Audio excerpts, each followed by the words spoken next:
सांसद विजय कुमार दुबे जी को 8 लाख पार करा के और भारी बहुमत से विजय बनाकर और उन्हें केंद्रीय मंत्री बनाने का भी ये कुशीनगर की जनता ने ठान लिया है। नमस्कार, प्रणाम। मैं स्वामी अर्जुनानंद और आप देख रहे हैं द भगवान न्यूज़ 24। कैमरामैन विकास कुमार के साथ आज ग्राम सभा जंगल हनुमानगंज में हम मौजूद हैं और यहाँ पे हमारे सांसद और वर्तमान में लोकसभा प्रत्याशी श्री विजय दुबे जी का चुनावी दौरा था और इसी में हमारे बीच उपस्थित हैं पटरौना के चेयरमैन श्री विनय जायसवाल जी। उनसे बात करने का प्रयास करेंगे। विनय जायसवाल जी के भाई हैं, उनसे बात करने का प्रयास करेंगे कि भारतीय जनता पार्टी का जो 400 का दावा है वो कितना सही है।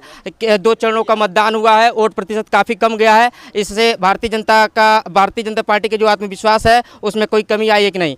भारतीय जनता पार्टी ने 400 प्लस का जो दावा किया था, 2 चरणों का मतदान हुआ है, उसमें वोट प्रतिशत बहुत कम हुआ है, इससे कहीं 400 प्लस पे ग्रहण लगता तो वह नहीं दिख रहा है।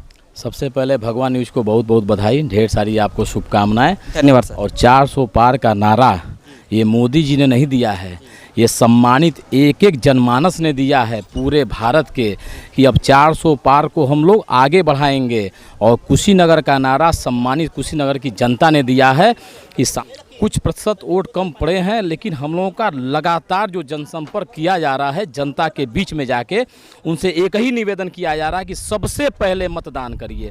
अगर आप धूप से डरेंगे, बारिश से डरेंगे, कुहा से डरेंगे, ठंड से डरेंगे तो फिर आप पीछे हो जाएंगे, क्योंकि सभी विरोधी शक्तियां मोदी जी को हराने के लिए एक हो गई हैं। मैं पूछना चाहता हूं आपके चैनल के माध्यम से उन सभी विरोधी शक्तियों का, उन सभी पार्टियों से, जब कोरोना की महामारी में 2 साल तक पूरा भारत का एक एक नागरिक जब कोरोना का दंश झेल रहा था तो ये विरोधी पार्टियां कहाँ थीं? बिल में छुपी हुई थी। अगर कोई काम कर रहा था तो आदरणीय मोदी जी कर रहे थे, अगर कोई प्रदेश में काम कर रहा था तो पूज्य महाराज जी कर रहे थे, अगर कोई एक एक गांव में जाकर टोली बनाकर भूखों को अनाज देने का, उन्हें भोजन खिलाने कोई कार्य करता था तो भाजपा का एक एक कार्यकर्ता, एक एक पदाधिकारी, एक एक जनप्रतिनिधि करते थे। मैं इस चैनल के माध्यम से पूछना चाहता हूं कि जो भी विपक्षी पार्टियां आज इस जनपद में है वो कहां हैं?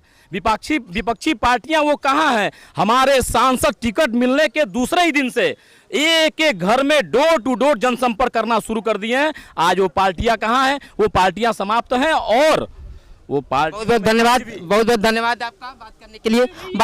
बाकी हम दुबे जी से बात करने का प्रयास करेंगे। ये विजय दुबे जी हैं, इनसे बात करने का प्रयास करेंगे। जो भारतीय जनता पार्टी का 400 प्लस का दावा है वो कितना सही है। दो चरणों में मतदान हो चुका है, वोट प्रतिशत कम आए हैं, इससे कहीं ना कहीं ऐसा लग रहा है जनता में अविश्वास उत्पन्न हो रहा है कि 400 प्लस का जो दावा है, विपक्ष पार्टियाँ उस पर हावी कह रही है कि 400 प्लस का जो दावा है वो भारतीय जनता पार्टी का झूठा दावा है, इससे वोट प्रतिशत कम है। इनका क्या राय है जानने का प्रयास करेंगे। 1-2% कम ज़्यादा होने से कोई फ़र्क नहीं पड़ता है और 54% अगर पड़ा है तो ये मान लीजिए कि भारतीय जनता पार्टी जब 50% से ऊपर जाने लगे तो भारतीय जनता पार्टी वैसे ही एक तरफा जीतती है। तो और यहाँ तक आते आते आप देखेंगे प्रतिशत जो है 58% क्रॉस कर जाएगा।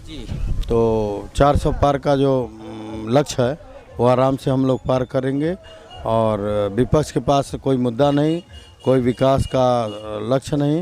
ये सब माननीय मोदी जी और योगी आदित्यनाथ जी महाराज पर पूरे राष्ट्र और पूरा उत्तर प्रदेश जो भरोसा किया है उसका परिणाम 14, 17, 22, 19 की तरह ये भी रहेगा। आपने देखा आत्मविश्वास इतना प्रबल है कि जितनी भी विपक्षी पार्टियों के दावे हैं वो सभी झूठे साबित हो रहे हैं। ये 400 नारा भारतीय जनता पार्टी का नहीं है, प्रत्येक देश के नागरिक का ये नारा है। धन्यवाद।